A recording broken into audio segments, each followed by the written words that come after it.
You don't belong here, old-timer! Maybe not in your eyes, but I built half of what's standing in this place. I remember that cold morning like it was yesterday, standing there in the dim light of that Chicago warehouse, my old bones aching from the chill seeping through the concrete floor. The air smelled like damp cardboard and diesel fumes, the kind that sticks in your throat and reminds you of long shifts that never end. And there was this young guy, barely out of his 20s, his face twisted up like he'd bitten into a sour apple, pointing his finger right at my chest. "Hey, old-timer," he barked, his voice echoing off the metal shelves stacked high with boxes. "You don't belong here. This ain't no place for useless folks wandering around like they own it." Those words hit me like a slap across the face, sharp and unexpected, making my heart sink heavy in my chest. I could feel the eyes of a few workers turning our way, but nobody said a thing. Just me, standing there, trying to keep my cool while inside. It felt like something was cracking open. Old pains I'd buried deep. My name's Elijah Hayes, and I'm 68 now, though sometimes I feel twice that age. I wasn't always this way, creaky knees and silver hair that won't stay put. Back in the 60s, I left the South with nothing but a beat-up suitcase and a dream that wouldn't quit. Mississippi was home, but it was choking me with its heat and its hardships, the kind where a black man like me had to fight for every scrap of respect. I headed north to Chicago, that big, bustling city full of promise and pitfalls. Landed a job loading trucks at a small warehouse. The work backbreaking, but honest. My hands would blister and bleed those first months, but I pushed through, thinking of my mama's words. "Elijah, life's like pushing a boulder uphill, but you keep going, 'cause the view at the top's worth it." And I did. Married my sweet Clara not long after, a woman with a laugh that could light up the darkest room. We built a life together, raised 2 kids in a little house on the south side, the kind with a porch where we'd sit and watch the world go by. Those early years weren't easy. I'd come home dog-tired, my back screaming from lifting crates all day. But Clara would have dinner waiting. Something simple like collard greens and cornbread that tasted like home. Our boy, Marcus, was always asking questions about the trucks and the boxes, wide-eyed like he could see the whole world in them.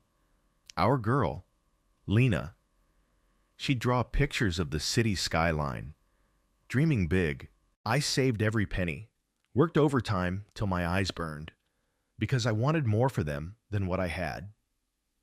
One day, I scraped together enough to start my own little logistics outfit, Hayes Hauling, we called it. Started with 1 rusty truck and a handful of routes, delivering goods across the Midwest. It grew slow, like a tree putting down roots in rocky soil. But it grew. Hired folks from the neighborhood, gave them steady pay and a fair shake. Clara handled the books at first, her sharp mind keeping us afloat through lean times. We'd lie in bed at night, whispering about the future, her hand in mine feeling like the only solid thing in a shaky world. But life has a way of throwing curveballs that knock the wind right out of you. Last year, Clara got sick. Cancer. The doctors said, the kind that creeps in quiet and takes everything. Watching her fade was like having my heart torn out slow, piece by piece. The treatments, the hospital smells, the beeping machines, it all blurred into one long nightmare. She fought hard, my Clara, with that same smile, even on the bad days. But in the end, she slipped away, leaving a hole in me that nothing fills. Retirement hit right after that. I'd sold the company to a bigger firm a couple years back, thinking it was time to slow down, spend days with her fishing, or just sitting quiet. Now, without her, the house feels empty, echoes bouncing off walls that used to ring with laughter. I wake up reaching for her side of the bed, and the loneliness hits like a freight train in the dark. That's what brought me to the warehouse that morning. Hayes Hauling wasn't mine anymore. but I'd heard whispers, folks getting pushed out, corners cut, the heart gone from the place. I couldn't shake it. This nagging pull like an old itch. So I decided to see for myself, incognito, like one of those mystery shoppers you hear about. Put on some worn jeans, a faded flannel shirt, my old work boots scuffed from years on the floor, slung my messenger bag over my shoulder, the one Clara gave me for our anniversary, stuffed with a few old company papers and that family watch from my daddy, a beat-up silver thing that ticks like a heartbeat. Drove down to the warehouse district, the street slick with early rain, my truck rumbling over potholes that jarred my thoughts. Parked a block away, walked in through the side door like any temp worker might. The place looked the same on the outside, big gray building squatting under the overcast sky. But inside, something felt off, like the air was thicker with tension. As I stepped onto the floor, the hum of forklifts and the clatter of pallets greeted me, familiar as an old song. But the faces were new, younger, hurried. I nodded to a couple guys, stacking boxes, kept my head down, pretending to check inventory like I belonged. That's when that young supervisor spotted me, Kyle Reynolds. His name tag said, strutting over with that cocky walk young folks get when they think they've got it all figured out. His eyes narrowed, sizing me up like I was a stray dog wandered in from the street. "What are you doing here?" "Pops," he said, not even trying to hide the sneer. "This area is for authorized personnel only. You look lost, or worse, like you're up to no good." My stomach twisted, a mix of surprise and that old, familiar sting. I'd built this place from nothing, poured my sweat into every corner, and now this kid was treating me like trash. But I bit my tongue, kept my voice steady. "Just here to help out," I muttered. But inside, it hurt like hell, ripping open those wounds from losing Clara, making me feel more invisible than ever. Ever felt like all your years of hard work, the blood and tears you poured into something, just vanish like smoke? Like the folks who come after don't see you, don't care about the path you carved? That's how it hit me. Standing there under those harsh fluorescent lights, the cold floor seeping into my shoes. Kyle crossed his arms, his face flushing a bit, like he was gearing up for a fight. "Help out. We don't need relics slowing us down. Show me some ID, or get out." I reached for my wallet slow, my fingers trembling just a touch, not from fear, but from the weight of it all. The warehouse buzzed around us, but it felt like the world narrowed to just me and him, my heart pounding heavy in my ears. I pulled out my driver's license, handed it over, watching his eyes scan it like he was looking for lies. "Elijah Hayes, huh? From the South Side. What business you got here?" His tone dripped with doubt, like my name alone was suspicious. I could see a couple workers pausing their tasks, glancing over, but they turned away quick, like they knew better than to get involved. My mind flashed back to Clara. How she'd always say, "Elijah, hold your head high, but pick your battles." But this felt like more than a battle. It was like staring down the barrel of everything I'd lost. The company, my wife, my sense of place in the world. I stood there, the bag heavy on my shoulder, feeling the watch inside tick against my side, a reminder of where I came from. Kyle snatched the ID, held it up to the light like it was fake. "This don't prove nothing. We got rules here. Old man, you think you can just waltz in and act like you own the joint?" The words stung deep, like salt in a fresh cut. Own the joint? If he only knew. But I didn't say it. Not yet. Instead, I felt this wave of sadness wash over me, mixed with a spark of anger that warmed my chest. The warehouse air felt colder now, the sounds of shifting boxes fading as my thoughts swirled. Memories flooded in, nights I'd stayed late fixing trucks, holidays skipped to meet deadlines, the pride when we expanded to a second location. All that, reduced to this moment, This kid treating me like I was nothing. My eyes met his, steady as I could manage. But inside, it was turmoil. A storm brewing quiet. A young woman operating a forklift nearby slowed down, her eyes flicking our way, phone in her hand like she was deciding something. I wondered if she'd step in, or if this was just how things were now. Kyle stepped closer, his breath hot and coffee sour. Listen, Pops, I've been running this shift for months, and I know trouble when I see it. You're not fooling anyone with that bag and that lost look. What's in there, anyway? My hand tightened on the strap. Protective. The watch, the papers, they were pieces of me, of my history. But to him, I was just an old black man out of place. A nuisance. The hurt built up, layer by layer, like bricks stacking heavy on my soul. I thought of Marcus and Lena, how they'd call later, asking how my day was. What would I tell them? That their daddy's legacy was being spit on? The loneliness from Claire's absence hit fresh, making my throat tight. No trouble, I said soft but firm. Just observing. He laughed. A harsh sound that bounced off the walls. Observing? That's rich. People like you always think you can hang around where you don't fit. People like me? The phrase hung there, heavy as lead, stirring up ghosts from my past, jobs denied, doors slammed, all because of skin color and age now piled on. My heart ached with it, a deep, throbbing pain that made me want to walk away. But my feet stayed planted. The young woman, Maria, her tag said, edged closer. Her phone out now, subtle.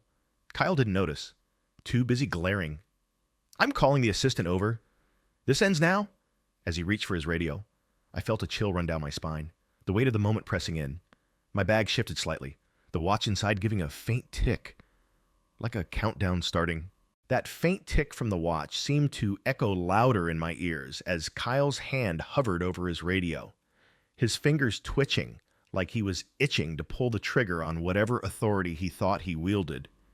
The warehouse around us pulsed with its own rhythm, the distant beep of a reversing forklift, the thud of boxes hitting shelves, but right then, it all blurred into a tense hush, like the air itself was holding its breath.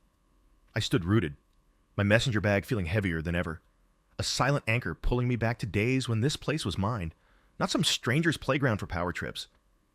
Kyle's eyes locked on mine, challenging, as if daring me to back down, but I didn't.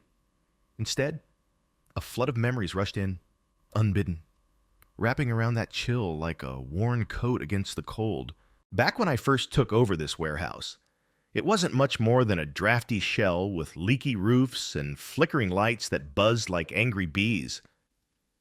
Clara and I poured everything into it. Our savings, our weekends, even our arguments turned into late-night plans scribbled on napkins.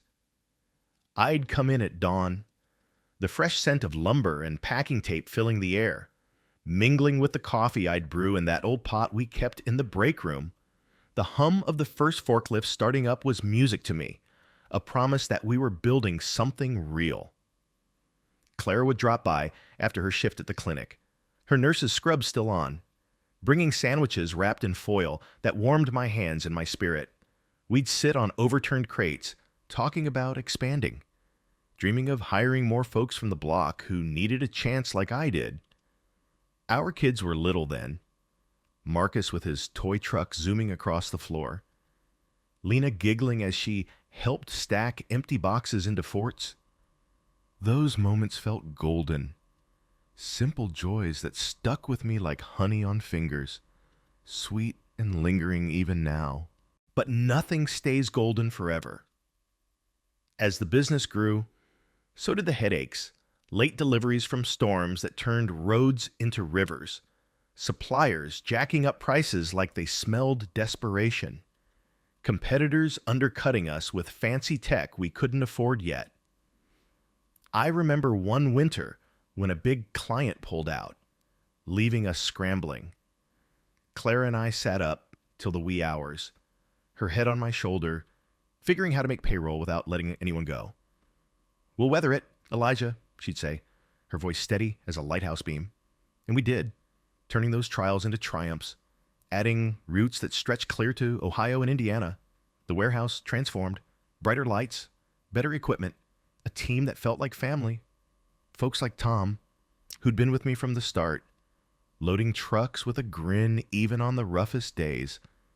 We'd share stories over lunch, the smell of takeout barbecue wafting through, laughter cutting the monotony. It wasn't just work, it was purpose. A way to prove that a man from nothing could create something lasting. Selling the company hit harder than I expected. A few years back, with Clara's health starting to falter, those early signs we brushed off as fatigue, the big firm came knocking with an offer that promised security. Time to ease up, love, she urged, her eyes soft but insistent. I signed the papers in a boardroom that smelled of polished wood and fresh ink, handing over the keys to what felt like my life's blood. Retirement sounded good on paper. Trips we never took. Mornings sleeping in, but without her, it turned into endless quiet. The kind that echoes too loud. Rumors started trickling in from old contacts. Budget slashes hitting the veterans hardest. Favoritism toward the young guns who talked big but delivered little. Whispers of folks like Tom getting sidelined. Their experience dismissed as outdated. It gnawed at me. This unease like a pebble in my shoe, growing sharper with each empty day. Finally, I couldn't ignore it anymore.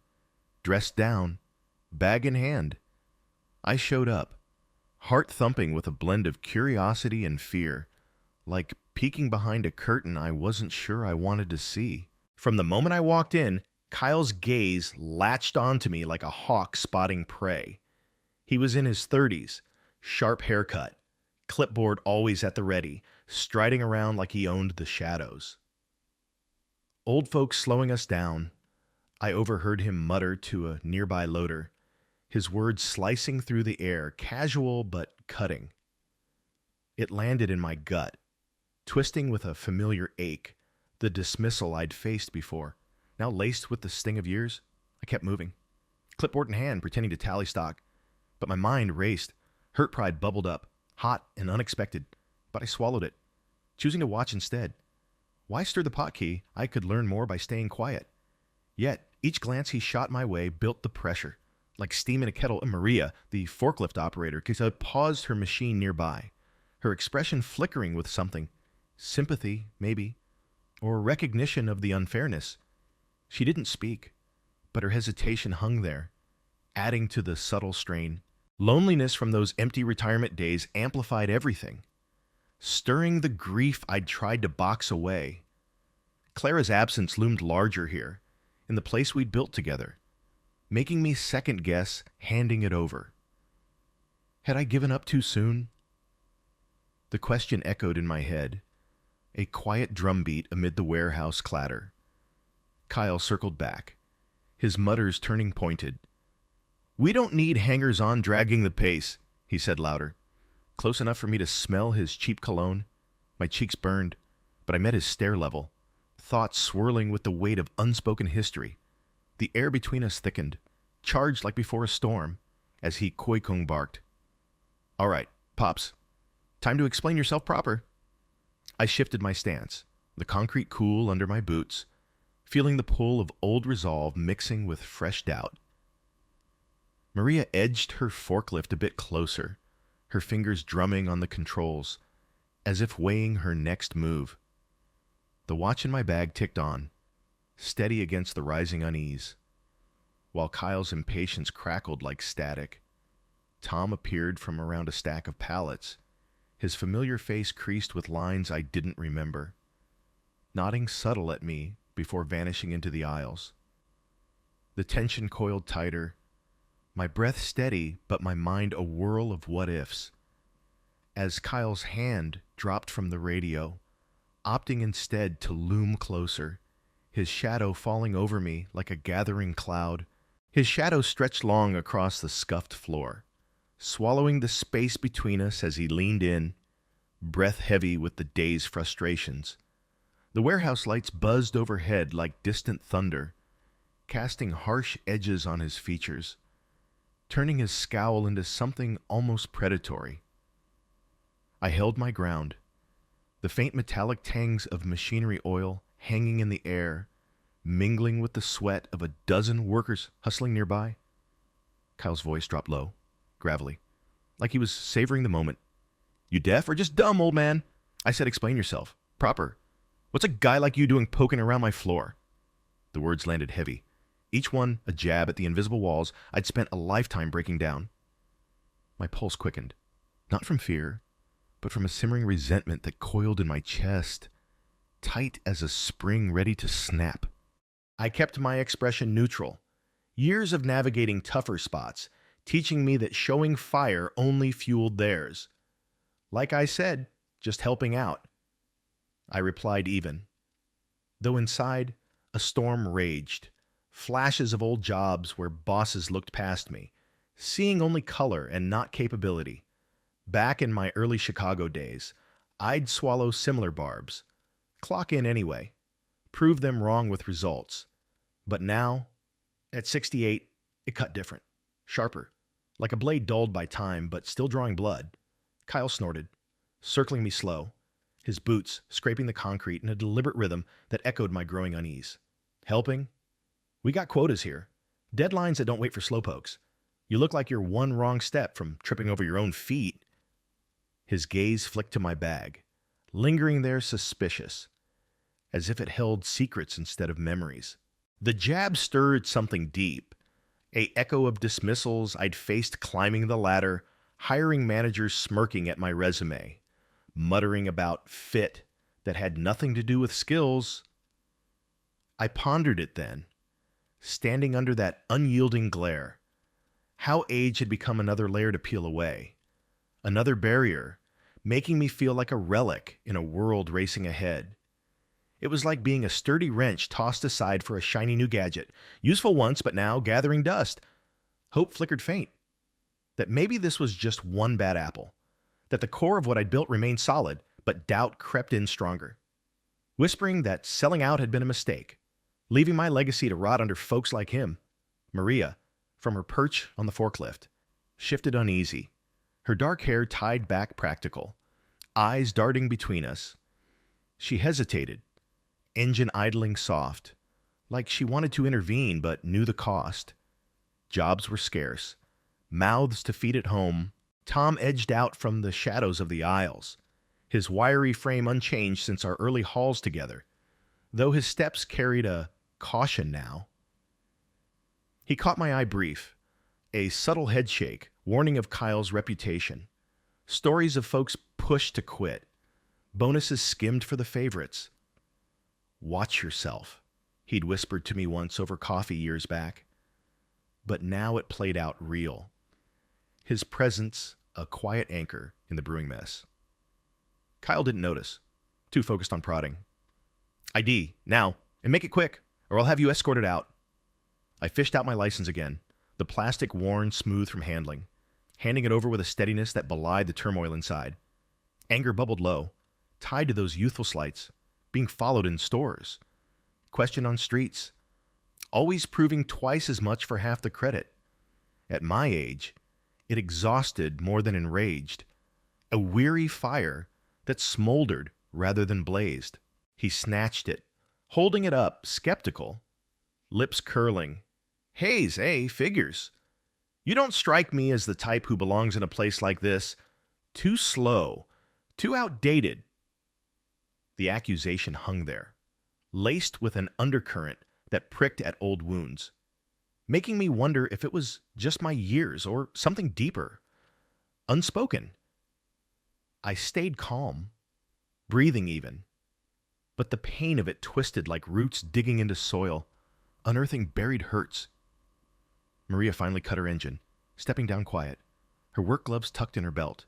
She hovered at the edge, not committing yet, but her frown said plenty. Seen this play before, maybe felt it herself. Tom's whisper carried over faint. "Kyle's got a mean streak, especially with the old guard." It built the doubt higher, that flicker of hope dimming as I realized how far things had strayed from the fair shot I'd always aimed for. Kyle's eyes narrowed further, dropping the ID back into my palm dismissive. This proves squat.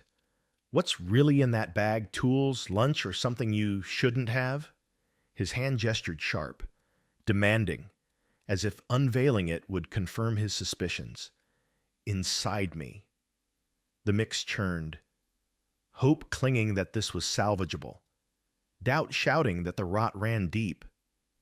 The warehouse hummed on oblivious, but the spotlight felt blinding, every eye potentially turning. Maria cleared her throat soft, a hesitant bridge, while Tom lingered watchful. The anger swelled, tied to memories of standing tall against worse, but now laced with a vulnerability that came with time's toll.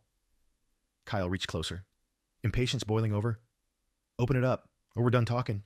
I hesitated, the strap rough under my fingers, knowing what lay inside.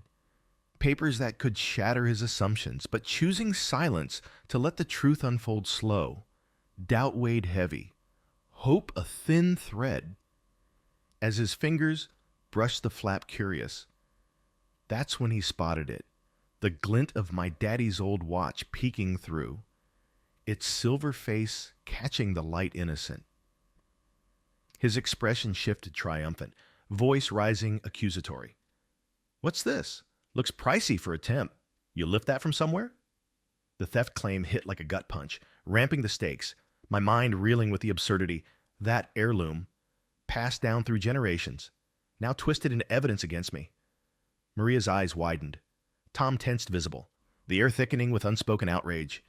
Doubt crashed over hope, the pain sharpening to a point. As Kyle's grin widened, convinced he'd caught me red-handed, that smug curl of his lips lingered in the dim glow of the overhead bulbs, stretching the moment into something taut and unbreakable, like a wire pulled to its limit. The warehouse's steady drone, forklifts whining in the distance, pallets scraping against metal racks, faded to a dull roar in my ears, overshadowed by the rush of blood pounding through my veins. Kyle's accusation hung thick, poisoning the space around us, turning curious glances from passersby into a silent audience. I felt exposed, raw, as if he'd peeled back layers I'd kept hidden, twisting innocence into guilt with a single glance at that glint of silver, my daddy's watch, a simple thing engraved with faded initials from his own hardscrabble days in the cotton fields, now branded as stolen goods. The injustice burned slow, a ember igniting forgotten fires, but I clamped down on the urge to lash out, letting the silence speak instead. Kyle straightened up, chest puffing like he'd just won a prize, his voice booming to draw more eyes. See? Told you. No temp carries junk like that unless it's hot. We're calling in Derek. He'll sort this mess. He thumbed his radio quick, static crackling as he barked into it. Derek, get over to aisle 7. Got a situation with a shady old timer. My throat tightened at the name. Derek. The kid I'd mentored back when the company was small, showing him the ropes of routing and inventory like he was my own. Sharp mind, ambitious. But I'd seen the shift in him during the sale talks. Whispers of backroom deals that left me out in the cold for his climb up the ladder. Betrayal's sting resurfaced, sharp as a fresh wound, as footsteps echoed from the far end, approaching steady. Derek rounded the corner, his suit a notch too crisp for the grimy floor. Tie knotted perfect against a shirt that screamed corporate ladder. He was in his 40s now, hair slicked back, but I recognized the calculating glint in his eyes, the same one that had promised loyalty years ago. He stopped short, scanning the scene, his gaze landing on me without a flicker of recognition. Or maybe there was buried deep, but he masked it smooth. What's the issue, Kyle? He asked, voice clipped and efficient, like this was just another glitch in the system. Kyle jabbed a thumb my way. This guy's lurking. Bag full of suspicious stuff. Check out this watch. Looks lifted. Derek stepped closer, peering at the exposed edge, his expression hardening artificial. Yeah, it doesn't add up. You know the policy on unauthorized items. Hand it over. Pops? The casual dismissal from him, of all people. Slice deep, a knife twisting in the back. reopening scars from the sale where he'd maneuvered for his promotion, selling me out for a corner office. I felt the weight of it crash down, rage swelling hot beneath the surface, mingled with a profound sadness that blurred the edges of my vision. Tears pricked unexpected, like thorns hidden in a bouquet. Reminders of Clara's lessons in her final days. Patience, Elijah. It's the quiet river that carves the canyon. I'd held her hand then, promising to honor that wisdom. But here, facing this double blow, it tested every fiber. I didn't hand over the bag, instead clutching it tighter, the leather creaking under my grip. It's family, I said low, voice steady despite the storm inside. Derek's lips thinned, egging Kyle on with a nod. Family or not, rules are rules. We've had thefts before. Can't take chances with strays. The word strays echoed hollow, amplifying the isolation, as if I were a ghost haunting my own creation. Maria, who'd been hovering on the periphery, slipped her phone from her pocket discreet, thumbing the screen awake under the guise of checking a manifest. She leaned in close as Kyle and Derek huddled, her whisper barely audible over the ambient hum. I've seen this before. Senor, Kyle picks on the elders, the ones like my Tio who got pushed out last month. And minorities, forget it. He docks pay for nothing. Her words landed soft but solid, a bridge of solidarity in the brewing chaos. I nodded subtle, gratitude warming the chill in my bones, and as she angled her device just so, capturing the exchange without fanfare, Tom, sensing the shift, sidled up from his stack of crates, his voice a murmur meant only for my ears. Elijah, it's worse than you think. After you left, they started demoting us vets, cut my hours, said I was inefficient. Derek's fingerprints all over it, favoring his cronies. His story poured out quick, laced with the bitterness of lost security, building a tapestry of shared grievances that mirrored my own buried hurts. The air grew charged as a few more workers drifted near, drawn by the raised voices, their faces a mix of curiosity and unease. Whispers rippled through. That's the old founder? One muttered low. But Tom shushed him fast. Tension mounted, a palpable force pressing in, as Kyle turned back demanding, Enough stalling. Open the bag, or we do it for you. Derek flanked him, arms crossed, authoritative, their combined presence a wall I couldn't scale without revealing too much too soon. I felt the pull of restraint warring with the urge to erupt. Clara's memory anchoring me, her gentle push toward grace in the face of cruelty. But the sadness deepened, waves crashing over the rage, leaving me adrift in a sea of what-ifs. What if I'd fought harder during the sale? What if I'd seen Derek's ambition for the poison it was? Maria's recording continued discreet, her eyes meeting mine with a spark of defiance, while Tom rallied quiet support from the gathering cluster. This ain't right, he hissed to a young loader nearby, who nodded hesitant. The group swelled subtle, murmurs building like distant rain, heightening the suspense as Kyle reached for the zipper insistent. I relented partial, unzipping slow under their watchful stares, revealing the stack of old company docs I'd tucked away, blueprints of routes I designed, contracts bearing my signature. Kyle's eyes widened, snatching one up triumphant. See? Espionage crap. What's an outsider doing with internal files? This proves it. You're spying for competitors. The twist of truth into lie amplified the absurdity, my heart sinking further into that abyss of disbelief. As Derek chimed in, agreeing, definitely suspicious. Call security. We'll handle this proper. Rage crested then, tempered by the emerging alliances, Maria's subtle nod, Tom's protective stance, the whispers turning to quiet outrage among the onlookers. Sadness lingered, a undercurrent pulling at my resolve. But patience held, Clara's voice a whisper in my mind guiding me to wait. to let their overreach expose the cracks. The documents fluttered in Kyle's grasp, evidence of my legacy now weaponized against me. As the cluster of workers tightened, their presence a budding shield against the escalating storm. Derek's facade cracked faint, a nervous glance my way, but he doubled down, voice rising to mask it. Bag search, now. Let's see what else he's hiding. My fingers trembled just above the zipper's teeth, the metallic rasp of it half open, echoing in the charged silence like a whisper of impending doom. The cluster of workers held their collective breath, eyes darting between Kyle's insistent glare and Derek's feigned indifference. The overhead vents humming a low, indifferent drone that amplified the knot in my stomach. I pulled back the flap further, exposing the jumble inside, faded photos of Clara and the kids tucked among the docks, a worn notebook of my original business sketches. Kyle's hand shot out, rifling through with no regard, his chuckle dark and mocking as he pulled out a yellowed snapshot of me in my younger days, standing proud beside our first truck.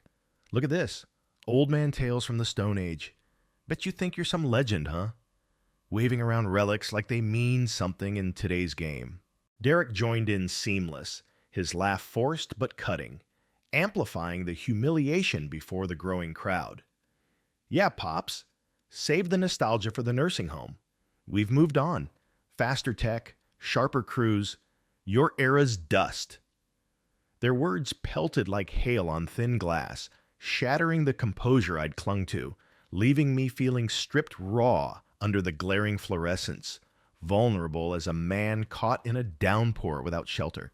Shame flooded hot, cheeks burning as murmurs rippled through the onlookers, some averting eyes awkward, others frowning in quiet dissent.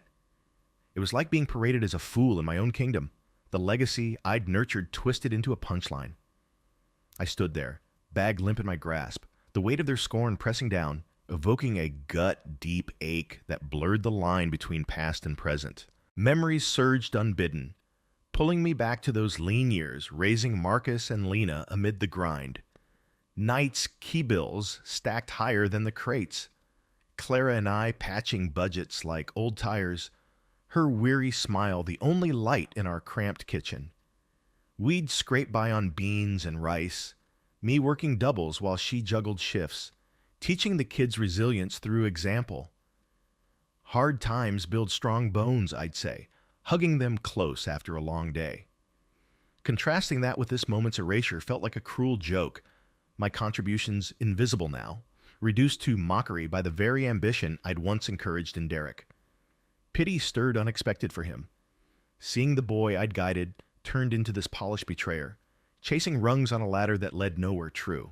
But fury chased close behind, a scorching wave questioning if forgiveness was even possible, or if some bridges burned beyond repair.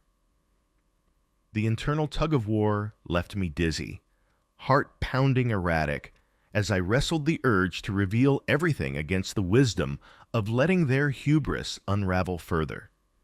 Maria, sensing the tipping point, thumbed her screen decisive, shifting from discreet capture to live stream, her voice a hushed urgency as she angled the phone. This can't stand. Ageism, bias, it's all here. Going live now. Folks need to see. The feed sparked to life, comments trickling in swift. That's straight up wrong, one flashed. Another, call him out, spreading rapid as sparks on parched leaves, igniting a digital blaze.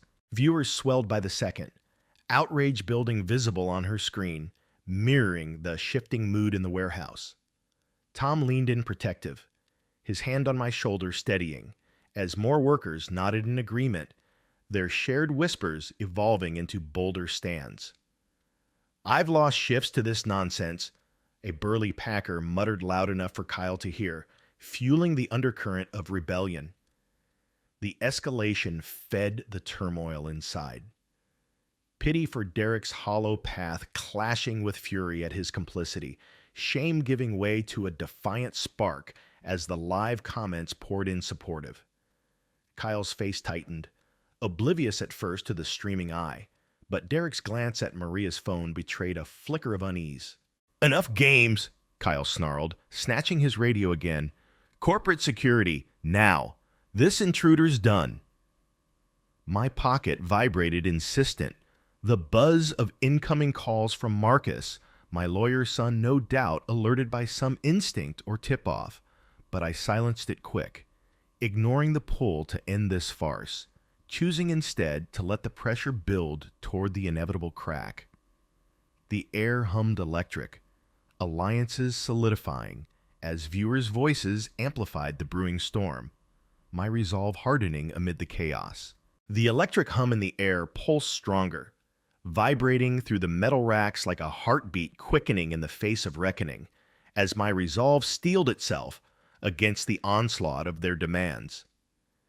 Viewers' comments flashed rapid on Maria's screen, a digital chorus swelling with indignation that mirrored the shifting undercurrents among the workers, outrage turning whispers into murmurs, murmurs into voices daring to rise. Kyle's radio crackled to life, summoning security with a barked command that sliced through the tension, his face flushed triumphant as if the arrival of backup would seal his victory. Derek hovered close, his polished veneer cracking just enough to reveal a nervous twitch at the corner of his mouth, eyes darting to the growing huddle of employees whose alliances now formed a loose, unspoken barrier around me. Footsteps echoed heavy from the main entrance, two burly guards in crisp uniforms, striding and purposeful, their badges glinting under the lights like badges of misplaced authority. The guards halted abrupt, assessing the scene with practiced detachment. One stocky with a mustache that hid his frown, the other lean and watchful, hand resting casual on his belt. "What's the play here?" the stocky one asked, voice gruff but even, scanning from Kyle's smug stance to my steady gaze. Kyle pointed accusatory. "This guy's trespassing, bag full of stolen goods and company secrets. Search him. Detain if he resists." Maria's live stream captured it all, the feed exploding with activity as notifications pinged relentless, viewers sharing, commenting furious. Ageism at its worst. That's racial undertones too, call it out. The viral tide surged like flames licking dry timber, spreading beyond the warehouse walls into feeds across the city, pulling in strangers whose empathy fueled the fire. I felt a shift inside, despair's heavy fog lifting gradual as empowerment flickered to life, sparked by the collective stand unfolding before me. Derek, sensing the momentum slip, interjected sharp. He's been evasive from the jump. Classic saboteur move. We can't risk leaks. But in the chaos of overlapping voices, the guards probing for details, workers edging closer with bold glares, his mask slipped fatal. He leaned toward Kyle too close, muttering under his breath but loud enough for Maria's mic to catch. I knew Hayes from the old days, sabotaged the sale to lock in my spot. Can't let him poke around now. The words hung exposed. A confession ripped free in the heat, freezing the room in stunned hush. My shock hit like a thunderclap, heart fracturing anew. Not just betrayal, but confirmation of the whispers I dismissed as paranoia. The sale's shady maneuvers, the rushed paperwork, Derek's sudden promotion.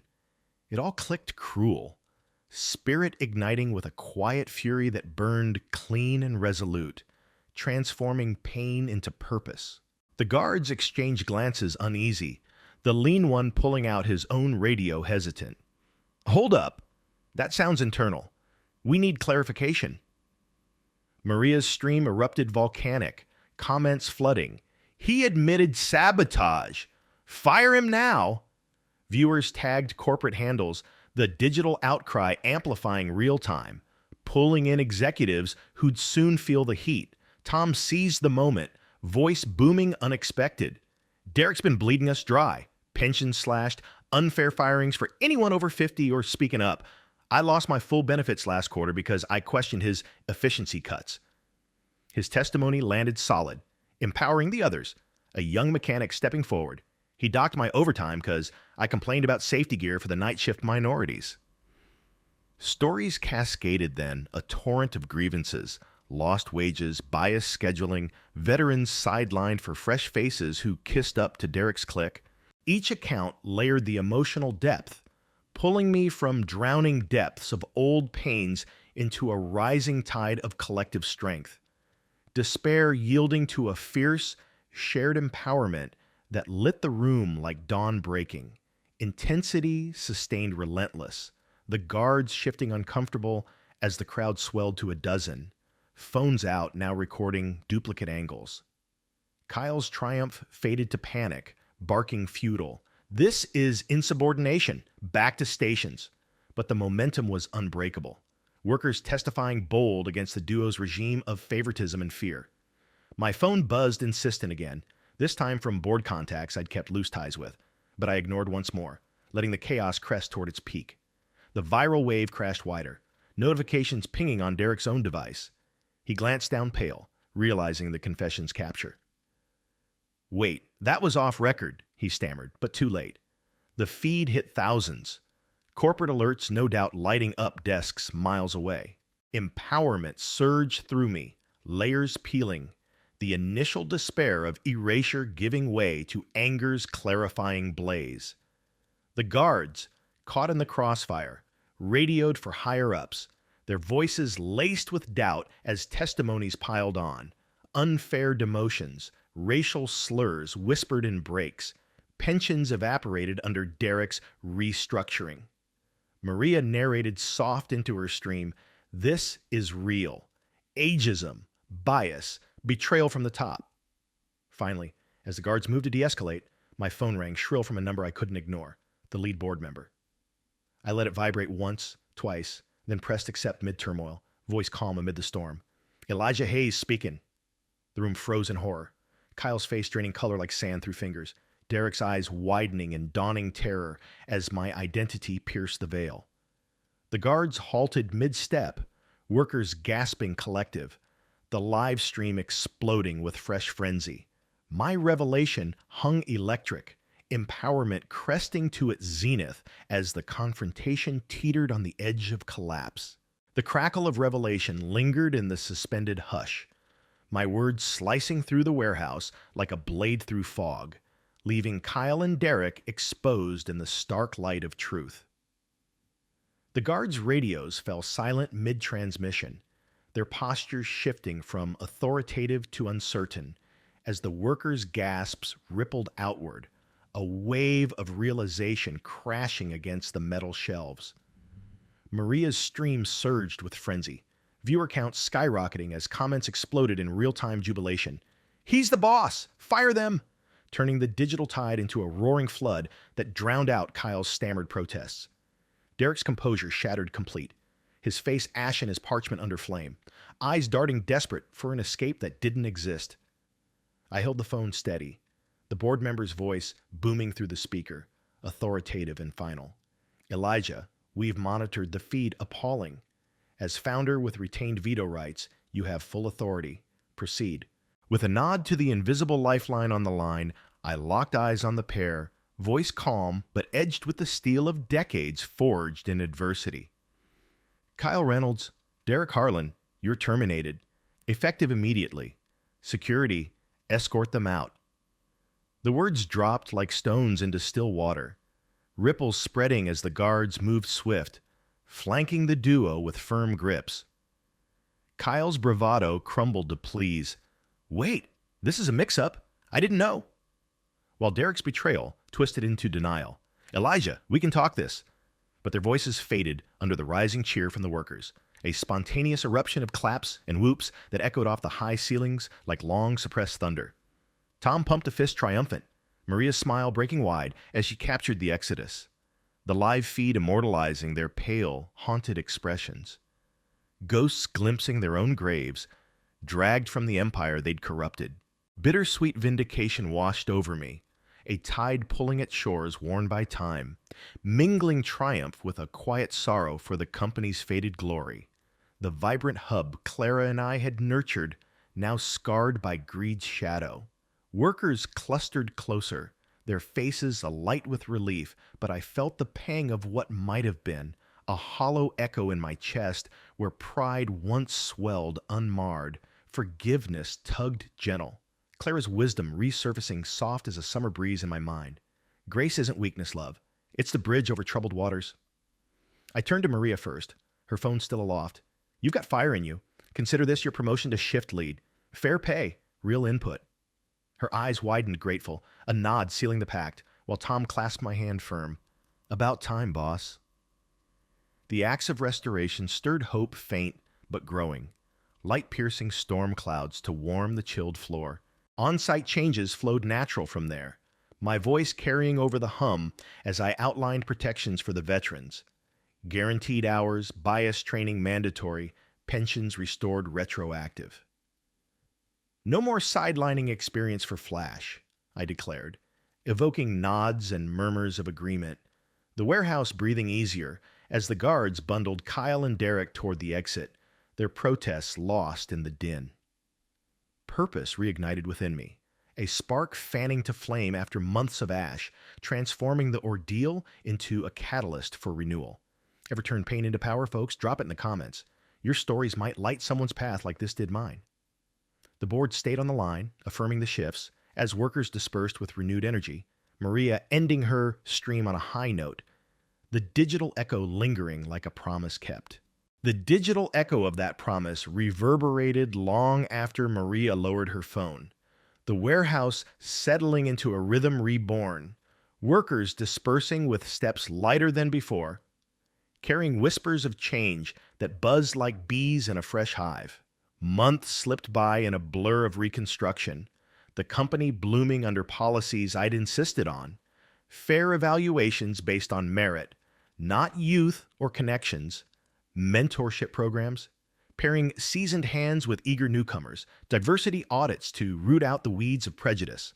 I returned often, not as a ghost, but as a guide, rolling up sleeves to train the next wave, sharing tales over steaming coffee in the revamped break room that now smelled of fresh paint and possibility, mentoring those young faces, wide-eyed like Marcus once was, filled the voids Clara's passing had carved, their laughter mending my heart like stitches in an old quilt, pulling frayed edges together with threads of renewed kinship.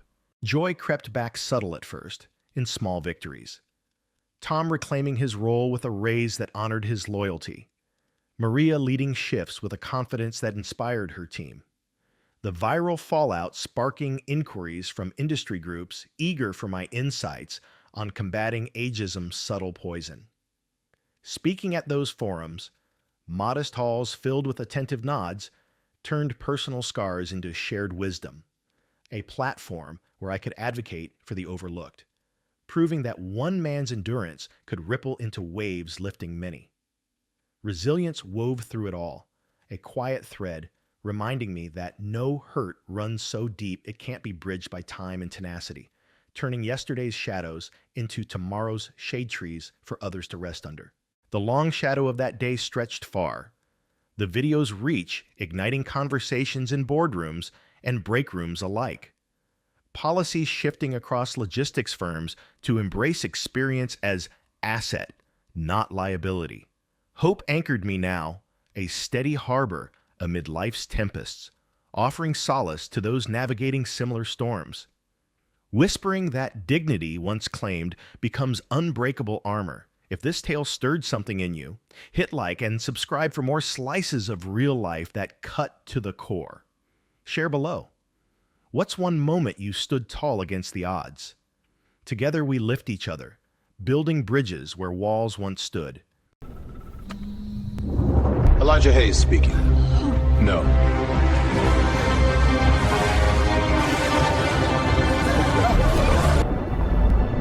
Your era's dust.